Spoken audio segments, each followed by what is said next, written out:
A ascensão e queda da companhia que integrou o país, sustentou a marinha mercante e deixou uma pergunta incômoda. Quem transporta a riqueza brasileira? O Lloyd brasileiro tinha problemas reais. Mas sua extinção, sem uma política nacional equivalente, representou a perda de uma ferramenta estratégica de integração, comércio, indústria naval e soberania marítima. O Brasil é um país que olha para o mar todos os dias, mas nem sempre compreende o que o mar significa. Temos uma das maiores costas do planeta, com mais de 7.000 quilômetros voltados para o Atlântico. Segundo o Ministério das Relações Exteriores, a costa marítima brasileira tem 7.367 quilômetros. Também temos uma vasta área marítima estratégica, muitas vezes chamada de Amazônia Azul, um espaço essencial para pesca, energia, defesa, cabos submarinos, petróleo, comércio exterior e circulação de riquezas. Mas existe um paradoxo. Um país com essa geografia, essa costa e esse comércio marítimo, hoje tem uma presença muito pequena no transporte oceânico de longo curso. Grande parte da riqueza que o Brasil exporta e importa viaja em navios que não pertencem ao Brasil, não seguem a bandeira brasileira e não obedecem a uma estratégia nacional brasileira. Mas nem sempre foi assim.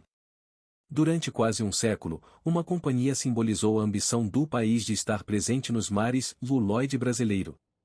Ele transportou pessoas, alimentos, matérias-primas, produtos industriais e esperança. Ligou portos. Sustentou rotas. Apoiou a marinha em tempos de guerra. E ajudou a construir a ideia de uma verdadeira marinha mercante nacional. Mas esse gigante acabou naufragando em terra firme. E a pergunta que fica é incômoda. O Brasil fechou apenas uma estatal deficitária? Ou abriu mão de uma parte essencial da sua soberania? A história do Lloyd brasileiro começa no início da República.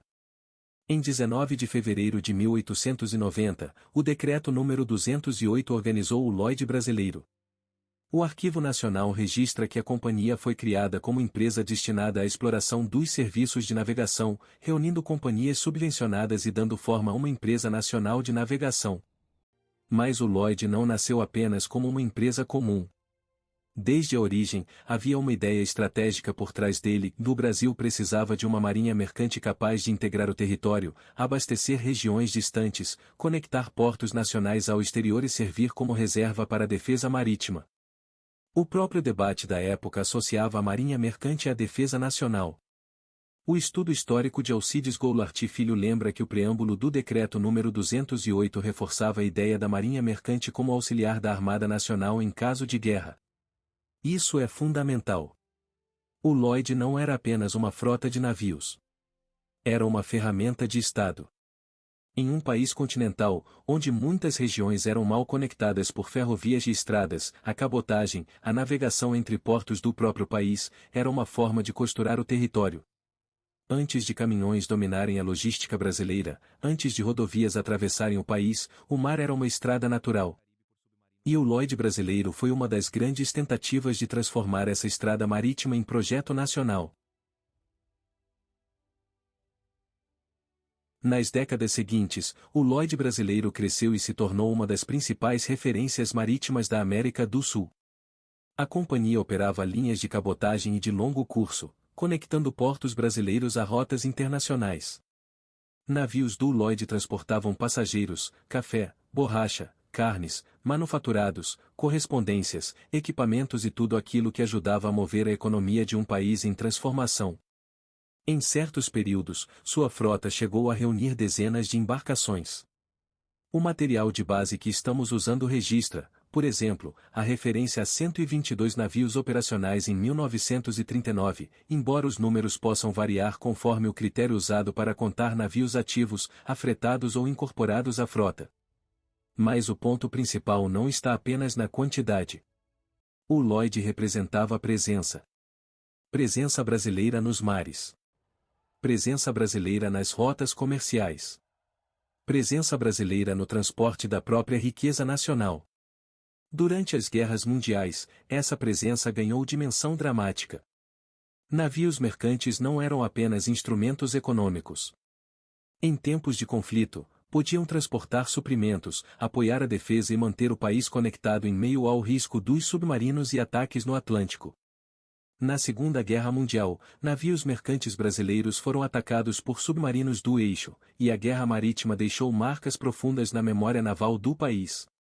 É por isso que a marinha mercante nunca deve ser vista apenas como negócio. Em tempos de paz, ela transporta comércio. Em tempos de crise, ela transporta sobrevivência. O Lloyd brasileiro também tinha outro papel, menos visível para o grande público, mas essencial para a economia. Ele ajudava a sustentar uma cadeia produtiva. Navios não surgem do nada. Eles exigem estaleiros, aço, motores, equipamentos, engenheiros, soldadores, marinheiros, oficiais, portos, docas, manutenção, escolas de formação e planejamento de longo prazo. Quando um país decide ter uma marinha mercante, ele não está apenas comprando navios. Ele está formando capacidades. O material que analisamos destaca o Lloyd como indutor de encomendas para estaleiros históricos, como Ixibraz, Verolme, Mauá e Emac, além de sua ligação com siderurgia, metalurgia pesada, cabotagem e economia de divisas. Esse ponto é decisivo. Porque a soberania logística não significa apenas o ter navios.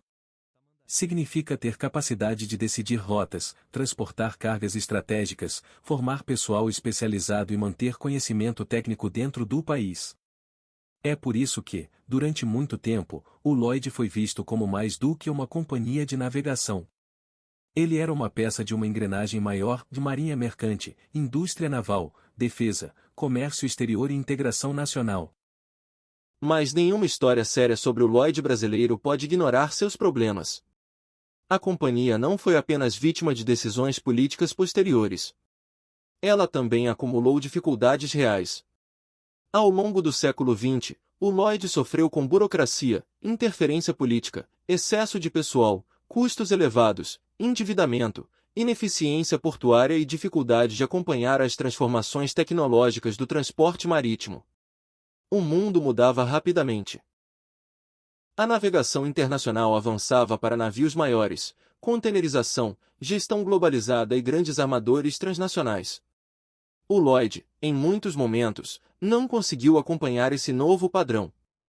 O estudo de Alcides Goulart Filho registra que, em sua fase final, a inadimplência da empresa chegou a provocar arrestos de navios em portos estrangeiros, uma situação grave para qualquer companhia de navegação. Esse é o momento em que a narrativa precisa ser honesta. O Lloyd tinha uma missão estratégica, mas também tinha problemas administrativos. Ele ajudou a integrar o país, mas também se tornou pesado. Ele era símbolo de soberania, mas já não operava com a eficiência necessária para enfrentar a nova competição global. A questão histórica, portanto, não é se o Lloyd deveria continuar exatamente como estava. A questão é outra. Por que o Brasil deixou o Lloyd afundar sem construir uma alternativa nacional à altura? Nos anos 1990, o Brasil viveu uma onda de abertura econômica, reformas administrativas e desestatizações. Nesse contexto, empresas públicas deficitárias passaram a ser vistas como problemas a eliminar. O Lloyd brasileiro entrou nessa lógica. A medida provisória número 1592, de 15 de outubro de 1997, determinou a extinção da Companhia de Navegação Lloyd Brasileiro. A Lloydebras. O texto da norma é direto: fica extinta a Companhia de Navegação Lloyd Brasileiro. Em 1998, o Senado registrou a aprovação da MP número 1592-5, que extinguiu a Lloydebras, com a União assumindo direitos e obrigações da empresa estatal, especialmente créditos trabalhistas. Para muitos, aquilo era apenas o fim de uma estatal endividada. Mas, visto em perspectiva histórica, foi mais do que isso. A extinção do Lloyd representou o desaparecimento de um instrumento que, por quase um século, havia servido à navegação nacional, à cabotagem, à presença brasileira no comércio exterior e à formação de uma cultura marítima. É claro, não bastava manter uma empresa ineficiente. Mas também não bastava extingui-la. Entre preservar o velho Lloyd sem reformas e eliminá-lo sem alternativa estratégica, havia uma terceira possibilidade: sanear, modernizar, reorganizar e construir uma política marítima de Estado. Essa alternativa não prevaleceu. O gigante que nasceu para integrar o Brasil desapareceu não em um naufrágio no Atlântico, mas em uma decisão administrativa em terra firme. A partir daqui, a história deixa de ser apenas memória naval. Ela entra no bolso do país. Quando uma nação não transporta sua própria produção, ela paga para que outros transportem. E, no comércio internacional, frete é poder. Frete define custo. Custo define competitividade. Competitividade define espaço no mercado mundial. Sem uma frota mercante nacional forte no longo curso, o Brasil passou a depender de armadores estrangeiros para transportar parte decisiva de suas exportações e importações. O material que estamos usando destaca uma dependência crítica de navios estrangeiros no comércio exterior e a transferência bilionária de fretes para fora do país. Alguns estudos sobre marinha mercante também apontam a queda profunda da participação nacional nos fretes internacionais. Há análises que indicam que a fatia dos fretes pagos a empresas brasileiras tornou-se muito pequena, enquanto a maior parte passou a ser remetida a armadores estrangeiros. Isso significa que o Brasil exporta soja, minério, carne, petróleo e produtos industriais. Mas muitas vezes não controla os navios que carregam essa riqueza. O país vende mercadorias, mas compra dependência logística. E essa dependência tem consequências: evasão de divisas, menor autonomia em crises internacionais, vulnerabilidade diante de grandes conglomerados marítimos e perda de capacidade de planejamento. Não se trata de defender isolamento. O comércio marítimo é global por natureza. Mas existe uma diferença entre participar do sistema global e depender quase totalmente dele. A perda do Lloyd também precisa ser vista dentro de um quadro maior: o enfraquecimento da indústria naval brasileira. Quando um país tem armadores nacionais fortes, a demanda por construção, manutenção e modernização de embarcações. Quando essa demanda desaparece ou se reduz, estaleiros perdem encomendas, trabalhadores especializados migram para outras áreas e conhecimento técnico se dispersa. O Lloyd não foi o único responsável pela crise da indústria naval. Seria simplificação dizer isso. Houve crise de financiamento, problemas da Sunamon, concorrência asiática, abertura econômica, falta de continuidade industrial e mudanças profundas no mercado global. Mas a extinção do Lloyd retirou uma peça importante desse sistema. O material de base destaca exatamente esse elo: Lloyd, encomendas a estaleiros, cadeia produtiva, cabotagem e economia de divisas. Outro efeito foi a matriz logística cada vez mais desequilibrada.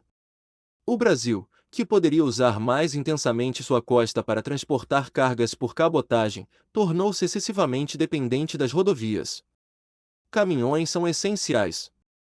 Mas quando cargas pesadas percorrem longas distâncias por estradas ruins, o país paga em combustível, acidentes, manutenção, poluição, tempo e custo final dos produtos. A cabotagem não resolveria tudo, mas poderia aliviar uma parte importante da pressão sobre as rodovias. O paradoxo é evidente: um país com milhares de quilômetros de costa transporta muito menos pelo mar do que poderia. No fundo, a história do Lloyd brasileiro nos obriga a discutir uma palavra que às vezes parece abstrata: soberania. Soberania não é apenas bandeira, hino ou fronteira. Soberania também é a capacidade de transportar alimentos, energia, insumos industriais, medicamentos, equipamentos e produção nacional quando o mundo entra em crise. Em situações de guerra, pandemia, bloqueios, disputas geopolíticas ou interrupções logísticas, depender completamente de frotas estrangeiras pode se tornar um risco. Grandes potências sabem disso. A China mantém gigantes marítimos como a COSCO. Os Estados Unidos têm instrumentos de proteção e mobilização de sua marinha mercante. Países europeus usam financiamento, política industrial, registro de bandeira, empresas estratégicas e planejamento logístico. Cada país segue um modelo diferente. Mas todos entendem que transporte marítimo não é apenas comércio. É geopolítica. É defesa. É autonomia. É capacidade de decidir. O Brasil, ao extinguir o Lloyd e não colocar nada equivalente no lugar, perdeu mais do que uma companhia. Perdeu parte de sua presença organizada no mar.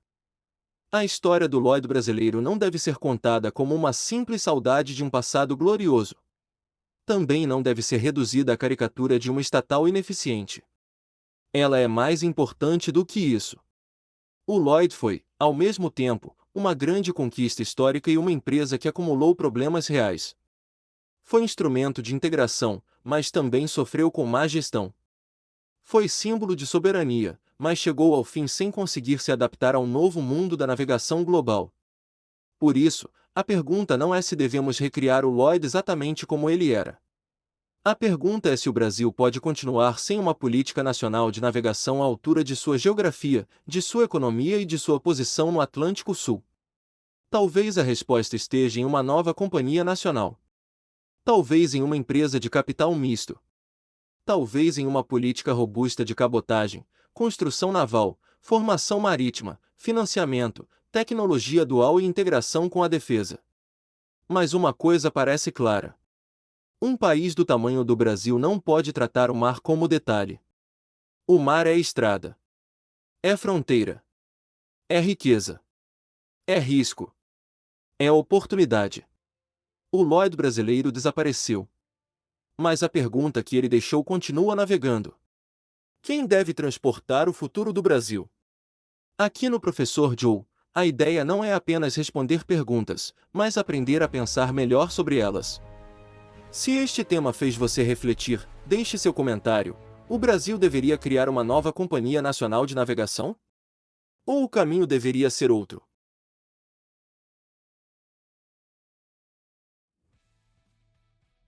Se este conteúdo ajudou você a pensar melhor sobre a história do Brasil, considere apoiar o canal Professor Joe com qualquer quantia. Produzir vídeos históricos exige tempo, pesquisa, leitura de fontes, busca e restauração de imagens antigas, organização de documentos, montagem, narração, edição e postagem. Cada vídeo publicado aqui representa muitas horas de trabalho para transformar temas importantes em conteúdo acessível, claro e bem fundamentado. A sua contribuição, mesmo pequena, ajuda o canal a continuar pesquisando, preservando memórias esquecidas e divulgando histórias que merecem ser conhecidas por mais pessoas. Se puder apoiar, pode usar o nosso QR ou a chave Pix, neste caso, o nosso e-mail. E se não puder contribuir financeiramente, você também ajuda muito deixando seu like, comentando, compartilhando e se inscrevendo no canal. Muito obrigado por fazer parte dessa jornada de conhecimento.